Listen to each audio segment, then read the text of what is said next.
Ivre, il tente de ranimer un bateau pneumatique et termine en cellule de dégrisement. Une patrouille de police, interloquée dimanche matin par l'attitude d'un homme dans un chantier naval de Vannes, a eu la surprise de constater que le valeureux sauveteur, ivre, tentait de ranimer un bateau pneumatique, a expliqué la police de Vannes, confirmant une information du site internet du quotidien Le Télégramme. Les faits se sont déroulés rue Gilles Gainet à Vannes, un secteur où sont implantés discothèques et autres établissements de nuit.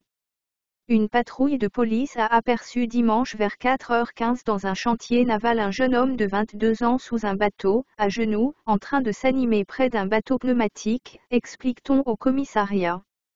L'homme, persuadé d'être en train de sauver une vie, dit alors aux collègues que l'individu ne bouge plus, ne répond plus, qu'il faut le sauver. Loin de se dégonfler, le sauveteur ivre leur explique qu'il a prévenu les pompiers tout en pratiquant un massage cardiaque au bateau pneumatique roulé en boule. Les policiers, après avoir rappelé les pompiers pour décommander l'intervention, ont pris en charge le jeune sauveteur amateur qui avait plus besoin d'aide que le bateau pneumatique sur lequel il s'affairait. Il a été vu par un médecin avant de terminer sa nuit en cellule de dégrisement. Excréments et eaux usées, de véritables mines d'or, selon des chercheurs. Les excréments humains et les eaux usées sont une mine potentielle de métaux précieux comme l'or et l'argent ou encore d'autres éléments rares comme le palladium et le vanadium utilisés dans l'électronique, affirment des scientifiques américains.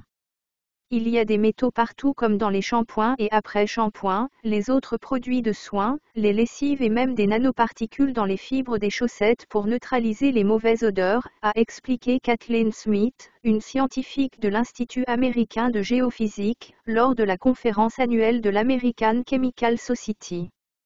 Selon une autre étude publiée récemment dans la revue environnementale Sciences et Technologies Paper, les eaux usées provenant d'1 million d'Américains pourraient contenir jusqu'à 13 millions de dollars de métaux précieux et rares. Quelle que soit leur origine, ces métaux sont présents dans les eaux usées et finissent dans les usines de traitement. Différentes quantités se retrouvent dans les boues d'épuration, résidus de ce processus. Selon Kathleen Smith, plus de 7 millions de tonnes de ces résidus sont ainsi produits chaque année aux États-Unis dont environ la moitié est utilisée comme engrais dans les champs de culture et les forêts tandis que le reste est incinéré ou envoyé dans des décharges. L'objectif des recherches de ces scientifiques est de se débarrasser de certains de ces métaux polluants qui limitent le recyclage de ces résidus en engrais et d'en extraire les métaux et éléments précieux. Le succès d'un tel processus réduirait l'exploitation minière et les quantités de ces métaux se retrouvant dans l'environnement, estime-t-il. Jusqu'à présent, le groupe de travail mené par Kathleen Smith a collecté des échantillons dans de petites villes des montagnes rocheuses, des communautés rurales et de grandes agglomérations. Ces scientifiques envisagent aussi de combiner leurs données avec celles plus étendues et portant sur de nombreuses années collectées par l'Agence de protection de l'environnement, EPA. Dans les échantillons analysés, ces chercheurs ont déjà trouvé du platine, de l'argent et de l'or. La quantité d'or est comparable à celle trouvée dans des mines qui seraient jugées exploitables commercialement, selon Kathleen Smith.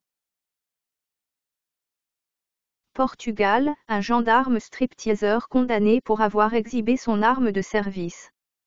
Un gendarme portugais a été condamné vendredi à 1 an et 10 mois de prison avec sursis pour avoir porté son arme de service lors de spectacles de striptease censés résoudre ses problèmes financiers. D'après l'agence Lusa, l'homme de 32 ans a reconnu devant le tribunal de São João Novo, à Porto, Nord, s'être produit avec son uniforme de gendarme, afin de rendre son personnage plus réaliste, mais il a assuré que l'arme utilisée n'était qu'une réplique de son pistolet de service. Le gendarme, qui a donné 4 spectacles de striptease dans plusieurs bars et restaurants le 8 mars 2014, à l'occasion de la Journée internationale de la femme, avait évoqué des difficultés économiques pour justifier sa conduite.